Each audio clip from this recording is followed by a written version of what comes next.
as a growing number of countries around the world join the U.S. in recognizing opposition leader Juan Guaidó as interim president and in calling for Nicolás Maduro to step down.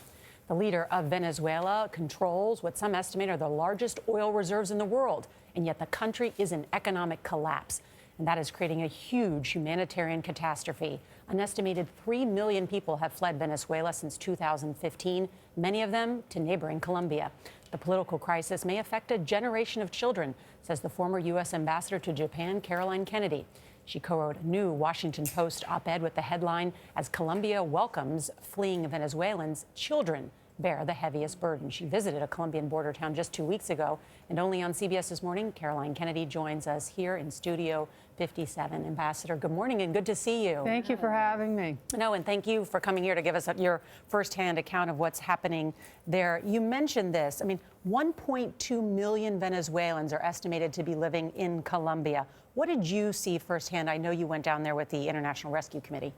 Well, we saw thousands of people coming over every day just to buy the most basic supplies, food, medicine, and many are staying because they just can't go home to Venezuela.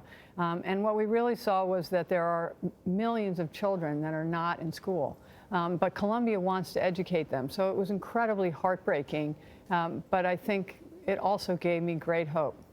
I mean, you're reminded there is so much natural wealth in Venezuela, even just not only the people, but certainly, as I mentioned, the largest oil reserves. And you point out, too, half of their children are not in school. What are the long-term implications, not only for Venezuela, Colombia, but Latin America?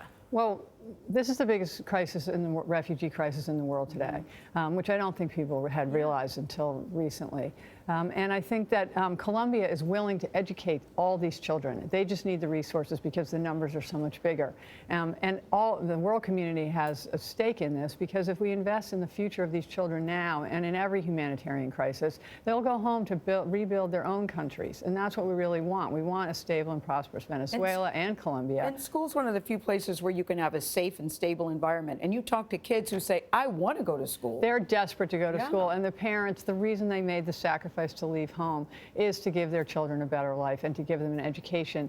And when we intervene or respond to these humanitarian crises, only 2% of the money goes to education. Why is that, Caroline? Generation. Why? People don't think it's important. Well, they don't. It's a long-term investment. It's not a short-term crisis response. And so, but I think that, or it's the parents' responsibility. I don't really understand it, because I personally, as having worked in education, as a parent, mother, there's nothing more important than having children develop skills, develop their dreams, their hope for the future. You call it a lifeline, not a luxury. Absolutely. Education. And you call it a lifeline, not a luxury. And these kids are determined to succeed. And so I think that it's a tiny amount of money, and I think that education's got to be included with health and shelter as one of the first things we do. Ambassador, I was amazed to read that you wrote 7 million internally displaced persons in Colombia, the largest in the world.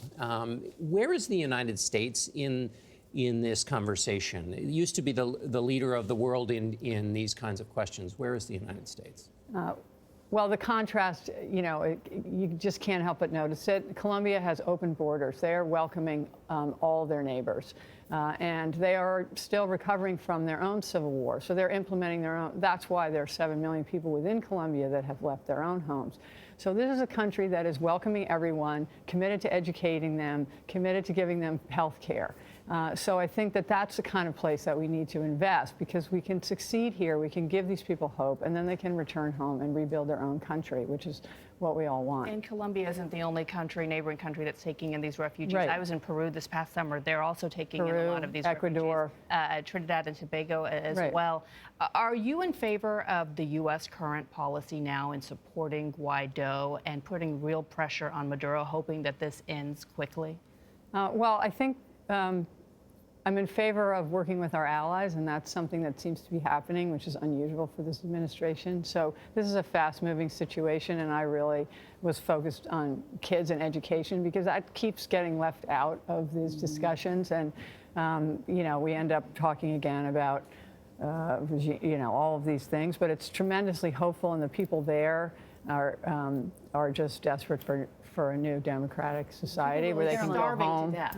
Caroline, always good to see you. You made headlines back in 2008 when you endorsed Barack Obama. Anybody catch your eye so far? I'm so excited. There's so many great people already in and more to come. Are you so saying it's me no gonna be- speak English at this particular time? No, I'm not saying that. I'm saying I can't wait. Okay, So, all right, Caroline, fair enough. Really good to have you here.